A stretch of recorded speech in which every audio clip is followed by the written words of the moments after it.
policies don't just happen. Illegal immigration just doesn't happen. A massive budget, the largest in the state history, doesn't just happen. Politicians put the damn policy together. Now, somebody who's been fighting against that is Brad Halbrook. He's a state rep. He's from the 107th district in the state of Illinois, and he joins me right now. Thanks so much for joining me, Brad. Hey, Jeannie, thanks for the invitation, and it's great to be here. Yeah, so about that state budget, we did talk to Sue Reza, and everybody's got the kind of the top line's largest budget in history, 32% larger than the time that Pritzker came in. But I started to go through it, Brad, quite frankly, line by line by line. It didn't take me but till page 12 to find the first non-essential spending, and that went to the Irish American Cultural Center for Infrastructure, $500,000, $500,000. And I was so pissed off by that, I started going through line by line by line, and I have a laundry list of absolutely ridiculous amounts of spending that is going to all these nonprofits that nobody knows what they do. Nobody knows. One of them I found. What was it? Positive Learning or something. Oh, gosh, it's so silly here. I put on my Twitter. I'll look at my Twitter quick. You can go to my Twitter, too, if you want to follow this. Oh, yeah, $1 million in the Illinois budget to the Institute for Positive Living.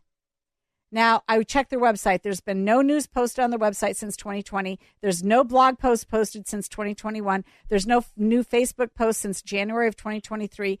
What the hell are we spending money with them for? $1 million of our money to the Chicago entity that, from what I can tell, isn't in business.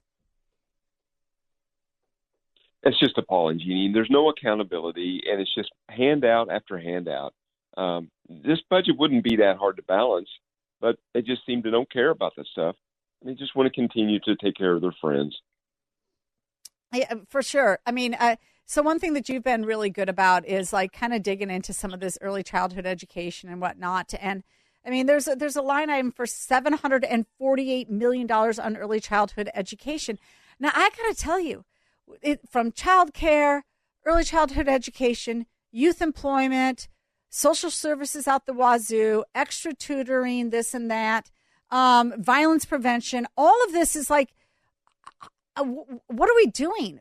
I mean, we're spending money on things that are fundamental to something that a family should be sort of in charge of or be preventative measures against. And we're not getting to, because we have such dysfunction, apparently, and people not holding up standards. I mean, I just want to take this to a higher level. I don't even talk about dollars and cents. I want to say, why are we spending money on these programs? Why? Well, I don't know why they do it to the extent that they do. And you talked about the early childhood education stuff.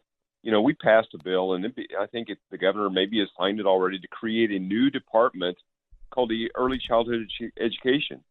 And they put $15 million into that. So they want to study it for 2 years to see how they can make life better in the state of Illinois. They're going to take the responsibilities from 3 other departments and pilot it into this one department. And the question was, will there be less spending? You're going to take responsibilities. Will there be some offset to the other agencies to the amount of money that you're now going to put into this new department? Well, more questions and answers on stuff like that. So why do they do this? I don't know. Is it cradle to grave? That's right. Big government wants to take care of people. People can't take care of themselves. Is that what this is all about? I mean, I think it clearly is. Absolutely. Well, they think government does best. Government knows best. Government should be in charge of all this stuff. And so we've got to ask government for the solutions. Right. And it continues to cripple the individual, like your previous guests have said, both with Gary Rabine and Sue Resin. They continue to cripple individuals. They continue to cripple the business people in this state of Illinois. That's one thing that we did not see was any mandate, any regulatory relief to businesses or individuals or local units of governments or schools. We didn't see any of that relief. We saw more, in fact. Well, I want to come back to that with the municipalities and the getting rid of the grocery tax. But first of all, I want you to explain the shenanigans that happened on the House floor. I mean, first of all, and I wrote about it today. If you guys go to breakthrough-ideas.com and sign up for my newsletter, you can get it, or you can go to our website. I did post it already. And essentially, I mean, this whole like stay up till 4:30 in the morning to pass a budget. Like this, what are you guys in combat? You got to guard the front line. You're in an emergency surgery. This is so hot, so important that you got to pull an all-nighter. I mean, this is just ridiculousness. Well, it is. And the shenanigans, you asked if I could explain that. I'm not sure that I can explain it other than this is just kind of the way it's got to be. We do business in Springfield. I mean, common sense would have said, look, of course, let me back up and say this. The Constitution says these bills have to be read 3 times on 3 separate days. And so what happened with SB 251, it came to the House from the Senate on Monday. So that was day 1. Read on day 2 was Tuesday last week. So we go in about noon. Actually, we really never started doing much business until about 9 o'clock Tuesday night, about 12:10 a.m. Wednesday. We adjourn that, and then 15 minutes later, we come back in under the day 3, if you will, Wednesday morning, about 12:25 a.m. That's day 3 of SB 251 to be read into the record. There was 5 major pieces of legislation that needed to be done that morning, but I don't know why we just didn't adjourn and go, get some shut-eye there for 5 or 6 hours and come back in 9, 10 o'clock and pass this stuff. And during the daylight hours when people would be awake, when the news media would be more alert. Now, they were there, but it's just shameful that they have to do this stuff at 1, 2, 3, 4 a.m. I mean, it was 4.5 hours plus or minus of the craziest, most insane type of way of doing business. It's just shameful. I don't know how else to say it, Jeannie. Well, on top of it, they broke the rules, right? Tell the audience about that. Kind of explain it if you could. Right. So the rules were broken. Really simply, it takes 60 votes to pass. So the revenue bill, the revenue enhancements, which were nearly $1 billion worth of fee and tax increases and other kind of all to pay for illegals. All to pay for illegals. Yep. All to pay for illegals. Right. And so anyhow, it gets 60 votes.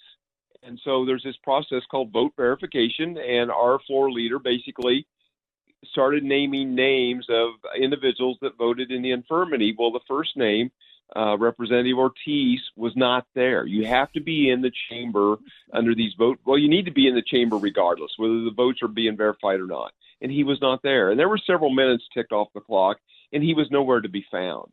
So that took it down to 59 votes, which basically failed the bill. Well, they did the postpone consideration procedural move, brought it right back.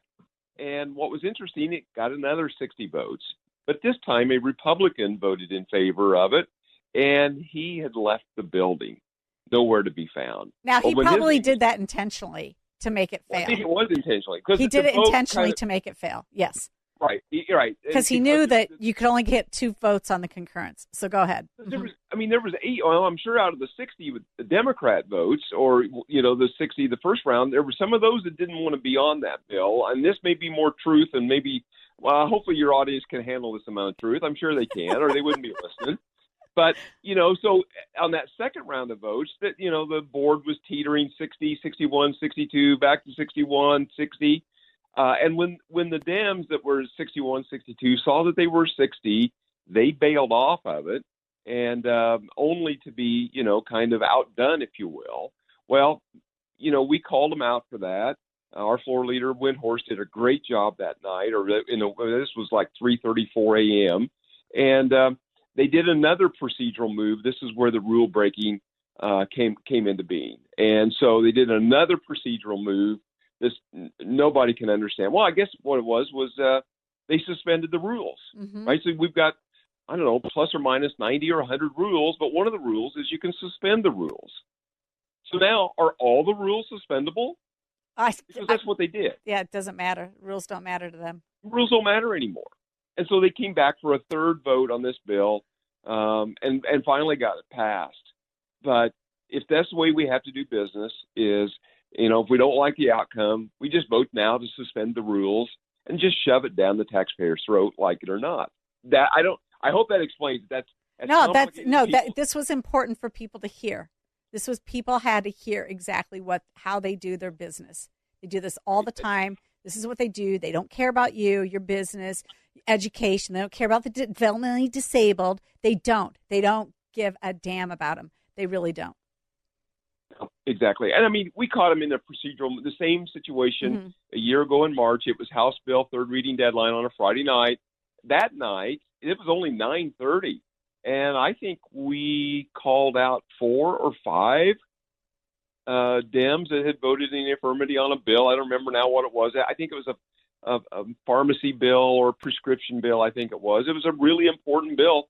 This is early in the evening yet. I mean, I expected to be there till 2 or 3 a.m. that night a year ago. And these Democrats had left town. Yeah. With they several don't care. hours yet to go, they had left town. No, they don't Staff care. is in there. Yeah, go ahead. No, they don't care. They absolutely don't care. Hey, listen, I'm a little bit over time with you, but I want to ask you very, very quickly. You voted against that 1% grocery tax going away. Tell us quickly why, because I'm going to have Mayor Keith Peacock on to explain why that vote was important. Well, what we like to reduce or eliminate taxes, that was a good idea. But what was backloaded in that bill, I mean, is a 181-page bill. Okay, so it was no way a standalone bill. It basically allowed local units of government, the counties and the municipalities, to put that back on. That's fine. That tax is all collected and stays locally if they want to do it. But we like the idea of voter approval, and that was nowhere to be found in this bill, as there's no allowance for a voter referendum, and we think that's wrong. We think if the voters want to raise their own taxes, well, they should have that opportunity to vote that up or down, and so that was not there. In addition, it instituted the possibility of at least 2 or 3 other taxes. It puts in a 911 surcharge, I think, for Chicago and Cook County. Yep. It puts in a 1.25% tax in Cook County on RTA. It stacks in there a hotel tax, specifically spells out Cook and Sangamon County, but allows it. I mean, it could be statewide. So all these things can be stacked in. So while the governor's going to claim victory with a 1% grocery sales tax, the backstory is there's multiple taxes that could be put into place without a referendum. Yep. That could add 2 or 3 or 4%. Yep. And that home rule communities get to add the 1% on also.